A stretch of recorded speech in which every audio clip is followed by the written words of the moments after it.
خلق الموت والحیات لیبلوکم ایکم احسن عملا۔ یہ اس جسد کے ساتھ اس روح کا اتصال، اور یہ 30 40 50 60 70 80 100 برس کی عمر، یہ ایک وقفہ ہے، یہ امتحانی وقفہ ہے، تمہیں جانچا جا رہا ہے، پرکھا جا رہا ہے۔ ایکم احسن عملا، اس کو بھی اقبال نے اسی نظم میں خوب بیان کیا ہے کہ قلزم ہستی سے تو ابھرا ہے مانند حباب، اس نیا خانے میں تیرا امتحان ہے۔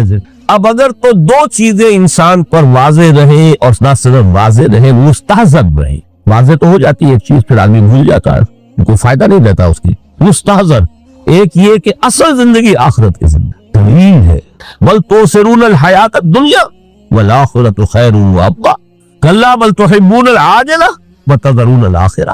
تم اس عاجلہ کو پسند کرتے ہو، اس دنیا کی زندگی کو تم ترجیح دیتے ہو، جبکہ آخرت ہے جو باقی رہنے والی ہے، ابدی۔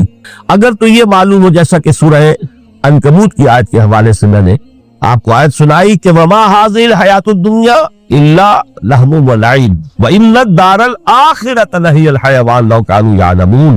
اصل زندگی جو ہے وہ آخرت کی زندگی ہے، کاش کہ انہیں معلوم ہو۔ ایک حقیقت تو یہ معلوم ہو اور مستحضر رہے کہ اصل زندگی آخرت کی زندگی، اور دوسری حقیقت یہ کہ یہ دنیا کی زندگی ایک امتحانی وقفہ ہے۔ قلزم ہستی سے تو ابھرا ہے مانند حباب، اس نیا خانے میں تیرا امتحان ہے۔ یہ مستحضر رہے تو اس کا نتیجہ کیا نکلے گا؟ انسان دنیا پرست نہیں بنے گا، متاع ہے دنیا، برتنے کی چیز ہے۔ وما هذه الحیات الدنیا الا متاع، برتنے کی چیز ہے، برتو اس سے۔ اب میں یہاں آپ کو کچھ حدیثیں بھی سنا دینا چاہتا ہوں۔ ایک حدیث میں حضور نے عجیب نقشہ کھینچا ہے، مالی ولی دنیا، لوگوں مجھے تمہاری دنیا سے کیا سروکار؟ انما مثلی کراکب استظل تحت شجرۃ ثم راح فترکها، میری مثال تو اس سوار کسی ہے جو تھوڑی دیر کے لیے کسی درخت کے سائے میں سستانے کے لیے رک جاتا ہے، اس درخت کو اپنی منزل نہیں سمجھتا، اپنا گھر نہیں سمجھتا، تھوڑی دیر کا سستانا ہے، پھر وہ اس درخت کو خیر بات کہتا ہے، اپنا راستہ لیتا ہے، اپنی منزل کی طرف رواں ہو جاتا ہے۔ بس اتنا تعلق، منزل یاد رہے۔ چنانچہ دوسری بڑی پیاری حدیث ہے، بہت مختصر بھی ہے، انما الدنیا خلقت لکم وانتم خلقتم للآخرہ۔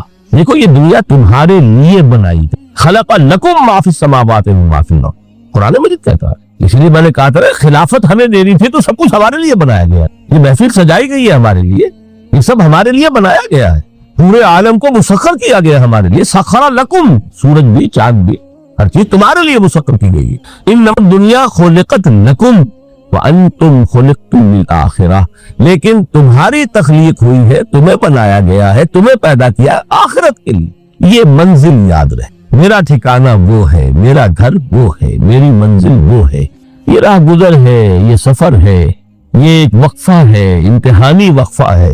خلق الموت والحیات لیبلوکم ایکم احسن عملا۔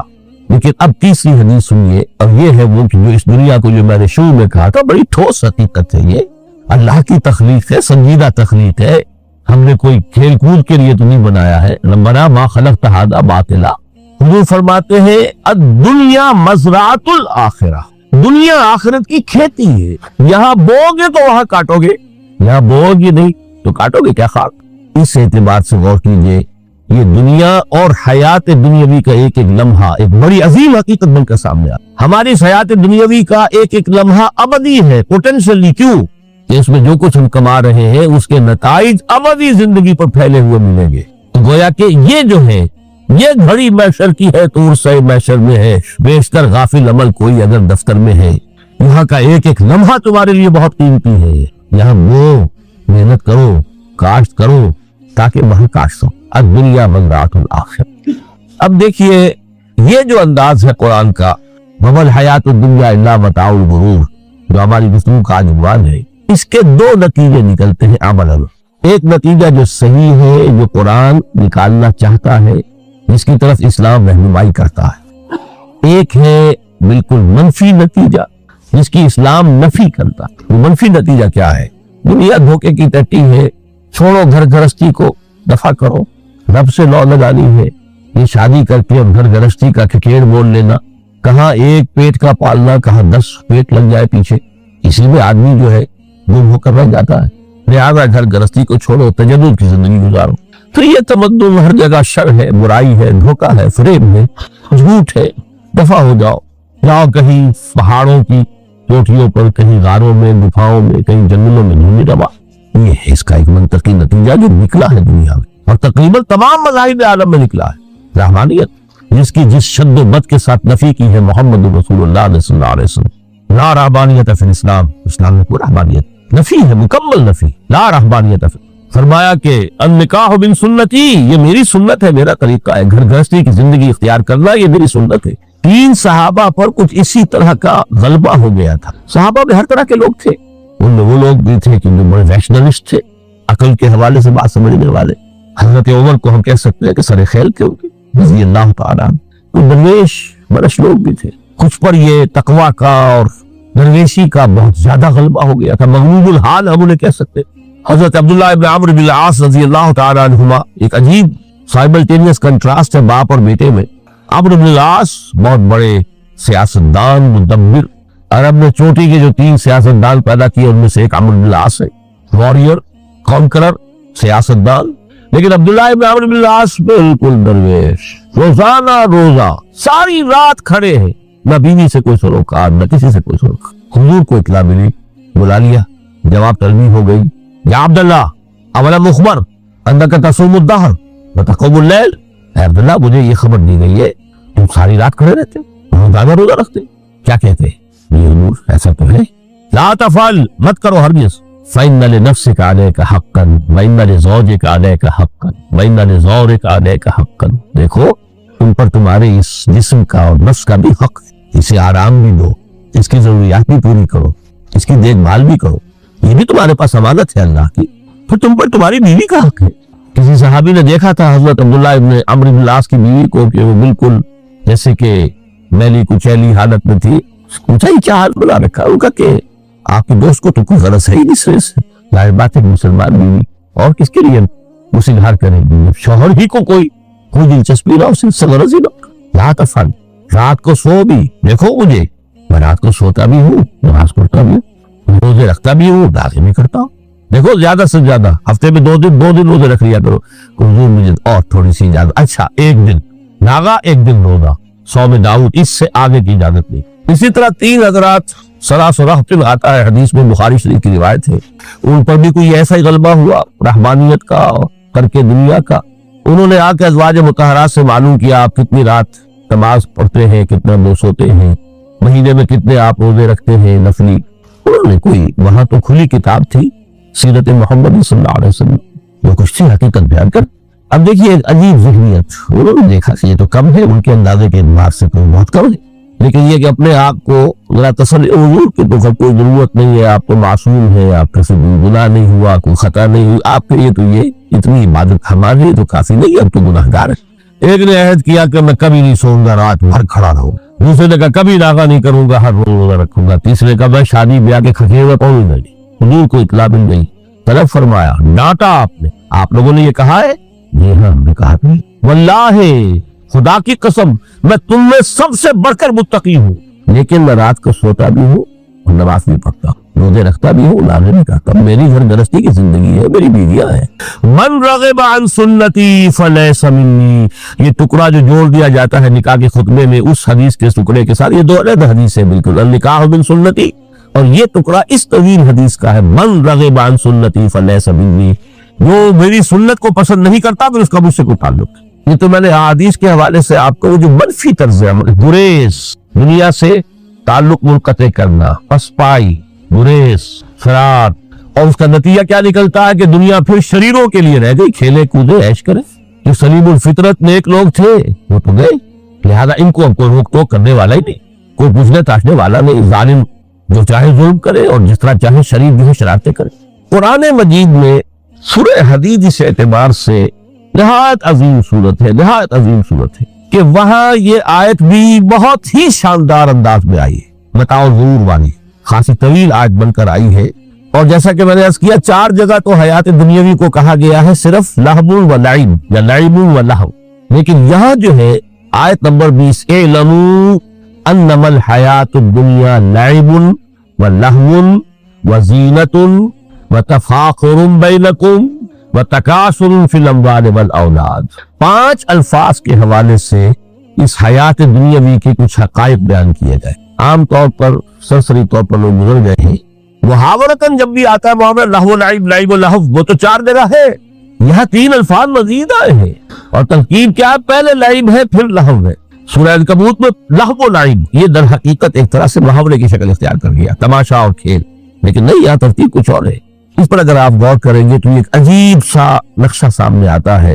حیات دنیاوی کے 5 انواع، جن میں سے ہر دور میں ایک شے انتہائی اہم ہوتی ہے، توجہ کا مرکز بھی ہوتی. ابتدائی دور ہے، بالکل بچہ بھی ہے، کھیل، بس لائف، اس کے سوا اسے کوئی زندگی سے سروکاری نہیں. زندگی کے تلخ حقائق ابھی اسے معلوم نہیں. بھوک لگی تو رو پڑے، ماں نے دودھ پلانا ہے، کھلانا ہے، ان سے تو کچھ نہیں کرنا اس نے، وہ لائف، کھیل. لیکن تھوڑا سا آگے چلتے ہیں، ٹین ایجر سٹیج میں جب داخل ہوتا ہے آدمی تو اب وہ نرا کھیل، معصومانہ کھیل نہیں رہتا، اس میں تلذذ، سینسول گریٹیفیکیشن کا عنصر شامل ہو جائے. اب اس کے کہا لہو، اعلموا انما الحیات الدنیا لعب و لہو. ذرا آگے بڑھیے تو انسان پر سب سے زیادہ دھن سوار ہو جاتی ہے، بناؤ سنگھار، میرا لباس فیشن کے مطابق ہو. کہیں ایسا نہ ہو مذاق اڑے. اپنے لباس کے بارے میں بہت کانشیس ہوگا، اپنے ہیئر کٹ کے بارے میں بہت کانشیس ہوگا، ہر چیز کے بارے میں بہت کانشیس. زینت، بناؤ سنگھار، آرائش، زیبائش. اس سے ذرا آگے گئے، تکاثر فی الاموال والنہر، تفاخر بینکم. یہ سمجھیے کہ تقریباً 30 برس کی عمر جب انسان کی ہوتی ہے، اب فخر، تفاخر، یا دولت پر فخر ہوگا، یا نسب پر فخر ہوگا، یا اپنی کسی سیاسی حیثیت پر فخر ہوگا، اپنی چودراہٹ پر فخر ہوگا. تفاخر بینکم، جس میں جان میں چونکہ توانائی ہوتی ہے، قوت ہوتی ہے. لیکن اس کے بعد جب عمر ڈھلی، بڑا ریئلسٹک ہو جاتا ہے انسان. یہ جو 34 سٹیج تھی، اس میں تو یہ کہ مونچھ نیچی نہ ہو، چاہے سب کچھ میں اپنا خرچ کر دوں، داؤ پہ لگا دوں، لیکن مونچھ نیچی نہیں ہوگی. آخری سٹیج وہ ہوتی ہے کہ پھر ہوکا لگ جاتا ہے آدمی کو، تکاثر فی الاموال والاولاد، مال اور اولاد کی کثرت کثرت کثرت. اب یہ ہوتا ہے کہ مونچھ نیچی کیا، مونڈ بھی دی جائے تو کوئی حرج نہیں، مال آنا چاہیے. Very realistic.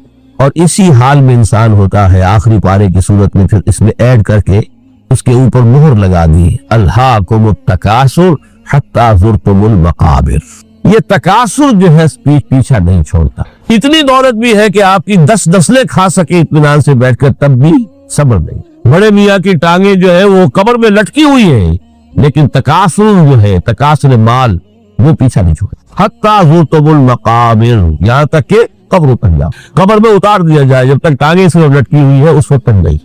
اس کے بعد تشبیہ دی ہے کہ یہ حیات دنیاوی کا جو ایک سائیکل ہے، اعلموا انما الحیات الدنیا لعب و لہو و زینت و تفاخر بینکم و تکاثر فی الاموال والاولاد.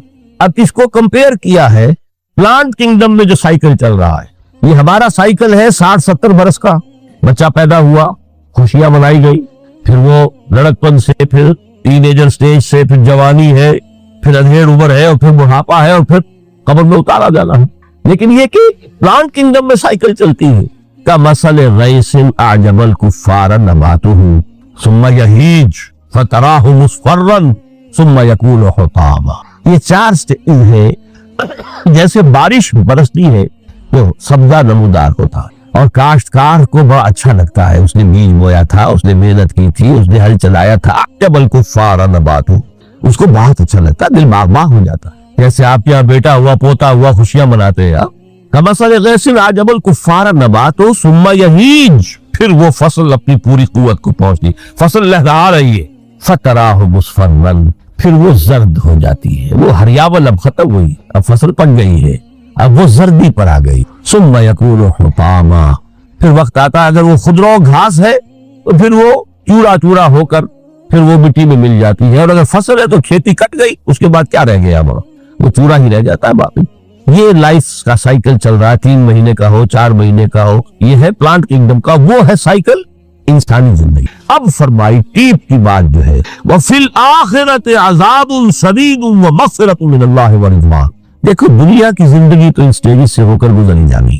جو پیدا ہوا ہے اس پر بڑھاپا بھی آئے گا، موت بھی آئے گا. کل نفس ذائقۃ الموت، جو سورہ آل عمران کی 185ویں آیت کا پہلا جملہ. ہر انسان کو جو پیدا ہوا موت آنی ہے. اب یہ ہے کہ وہ کہیں آپ نے محل میں گزار لی زندگی، کسی کٹیا میں گزار لی زندگی، کسی کی فٹ پاتھ پر گزر گئی زندگی، زندگی گزر جاتی ہے، گزرتی ہے، اور وہ 5 سٹیجز میں سے ہو کر گزرتی ہے۔ آپ گندی گلیوں میں بچوں کو کھیلتے ہوئے دیکھتے ہیں، وہ بھی کھیل رہے ہوتے ہیں، نالیوں کے پانی کے اندر کھیل رہے ہوتے ہیں، ان کا بھی کھیل ہے، گندے جوڑ میں کھیل رہے ہوتے ہیں۔ وہ تو ہے زندگی کی وہ سٹیج جو ہے کھیل کی ہے۔ کسی کے پاس بڑے قیمتی کھلونے ہیں، ان سے کھیل رہا ہے، کوئی اس طرح گلی ڈنڈا کھیل رہا ہے یا کچھ اور کھیل رہا ہے، لیکن وہ 5 سٹیجز تو آئے گی۔ اعلموا انما الحیات الدنیا لعب ولہو وزینۃ وتفاخر بینکم وتکاثر فی الاموال والاولاد کمثل غیث اعجب الکفار نباتہ ثم یہیج فتراہ مصفرا ثم یکون حطاما وفی الآخرۃ عذاب شدید ومغفرۃ من اللہ ورضوان۔ آخرت میں جا کر یہ بائیفرکیشن ہو جانی ہے، یا تو شدید عذاب اور یا اللہ کی مغفرت اور رضا۔ Now the choice is yours، اما شاکرا و اما کفورا، فیصلہ تم خود کر لو۔ وما الحیات الدنیا الا متاع الغرور، یہاں بھی آخری الفاظ وہ ہے کہ دنیا کی زندگی دھوکے کے سوا کچھ نہیں۔ کیوں؟ اگر تو دنیا کی زندگی میں گم ہو گئے، جیسے کہ اقبال نے کہا ہے کہ کافر کی یہ پہچان کے آفاق میں گم ہے، اور مومن کی یہ پہچان کے گم اس میں ہے آفاق۔ دنیا میں رہو، طالب دنیا نہ بنو، طالب عقبہ، طالب آخرہ۔ دنیا میں رہو، برتو، استعمال کرو، تمہارے لیے پیدا کیا گیا، بھائی برتو، متاع ہے، برتنے کی شے ہے۔ ہاں، حلال اور حرام کی پابندیاں سامنے رکھو، باقی برتو۔ مطلوب یہ نہ ہو، مقصود یہ نہ ہو، مطلوب آخرہ ہو۔ انما الدنیا خلقت لکم وانتم خلقتم للآخرہ۔ منزل وہ رہے، مستحضر رہے، سامنے رہے کہ میں تو اجنبی ہوں، یہاں یہ میرا وطن نہیں ہے۔ الدنیا سجن المؤمن و جنت الکافر، جیسے کسی پرندے کو کسی پنجرے میں بند کر دیا گیا ہو، اس طرح ہمیں اس دنیا میں بھیج دیا گیا، اللہ کی مرضی ہے، اس نے بھیجا ہے۔ جب تک وہ چاہتا ہم رہیں گے یہاں، لیکن ہمارا دل یہاں نہیں لگے گا۔ بازار سے گزرا ہوں، خریدار نہیں ہوں، طالب دنیا نہ، تب تو یہ کوئی دھوکے کا سودا نہیں، پتن نہیں، بالکل نہیں۔ حضور نے خود فرمایا مجھے تمہاری اس دنیا میں سے فلاں فلاں چیزیں بہت پسند ہیں، اور کس قدر ریئلسٹک ہے۔ آپ نے عورتوں کے بارے میں فرمایا مجھے اس دنیا سے پسند ہے عورت، کوئی تسنع اور کوئی بھی تکلف اور کوئی خلاف فطرت بات نہیں کی محمد رسول اللہ صلی اللہ علیہ وسلم۔ آنکھوں کی ٹھنڈک میری نماز میں ہے، مجھے خوشبو پسند ہے، عورت کی طرف بھی آپ کا رجحان تھا۔